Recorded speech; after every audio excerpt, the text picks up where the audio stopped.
Hello, I'm Carol Jean Whittington, Chief Wellbeing Officer and Burnout Researcher at Whittington Wellbeing. Before anything else, I want to acknowledge you, the case managers.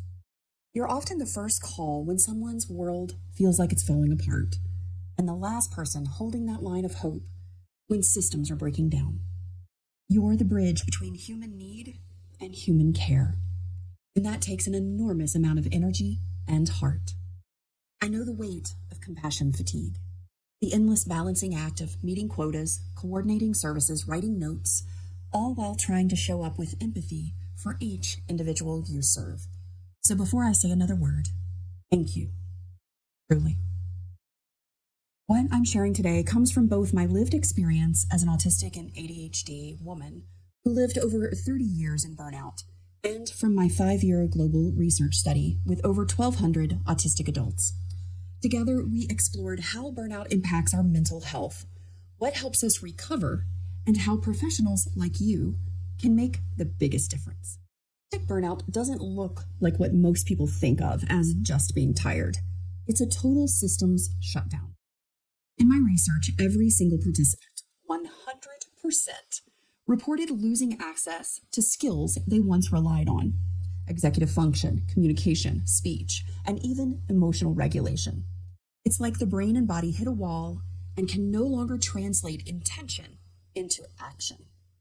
Many describe it as losing themselves, and that loss can feel terrifying. It's why some people in burnout say things like, "I can't do this anymore," or "I just want it to stop." That's not about wanting to end life. It's about wanting the constant overwhelm to cease. Most of them don't want to die. They want the painful exhaustion of existing in constant demand and sensory overload finally quiet down. Burnout affects the entire system, mentally, physically, emotionally, and sensory-wise. Sleep is almost always the very first thing to go and the last thing to recover, sadly. And when an autistic person is in burnout, it's not just fatigue, it's identity erosion. They lose connection to who they were, how they communicated, how they thought, and even how they felt in their own skin. Traditional mental health approaches can miss this because they interpret what they see as depression or noncompliance. But what's actually happening is depletion, not defiance, not anxiety. Their system simply has no capacity left. When we only assess burnout through the traditional lens, like the Mashlock's burnout inventory, we look at 3 areas. In the UnVeiling method, we study 9 areas that affect the body and brain, including sensory regulation, self-connection, and energy systems. And beneath those 9 are 5 core roots that keep burnout cycling. Number 5 is a lack of play, joy, and laughter. Number 4 is a collapse of order, structure, and predictability, the core of our nervous system regulation. Number 3, loss of authenticity.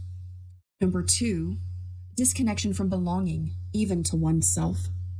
And number 1 is a combination, a lack of internal emotional safety and self-trust. When these 5 layers are missing, burnout becomes chronic. And for many autistic people, this cycle starts as early as age 4. By the time I was 42, I reached what I call ghost pepper level 5 burnout. This is the full system shutdown, the space when you're so hot, you're not. I was leading multi-million-dollar hospital departments. I was a mom with 2 small children and a husband. On paper, I looked successful. But inside, my body said, no more.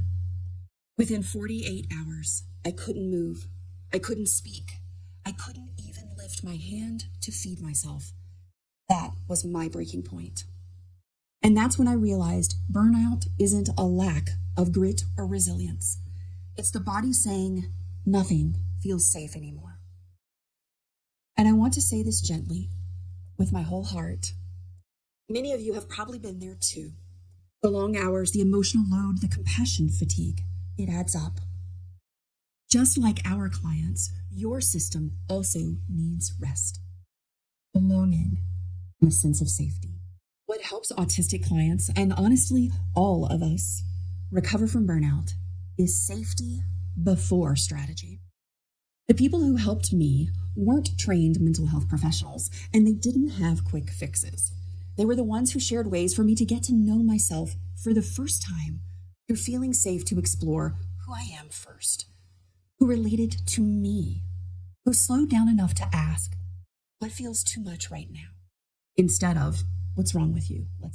What doesn't help is compliance-based recovery, trying to push productivity before capacity is ever restored. That approach unintentionally reinforces shame and deeper exhaustion. So as you continue your vital work, I want to leave you with this. Autistic burnout isn't a lack of will or skill. It's a signal that the system has reached its limit. The most healing thing you can offer is presence and compassionate curiosity, the same things you need to. When you shift from how can I get this person back to functioning to what does this person's system need to feel safe again, you become part of their healing, not their pressure. And if you'd like practical tools and deeper support, visit whittingtonwellbeing.com and sign up for our free Recharge resource library. It's filled with spicy burnout recovery resources, including our clinical companion toolkit, designed to support both you and your clients in finding sustainable energy again. Thank you for what you do, for who you are, and for helping build a world where recovery is safe, not rushed.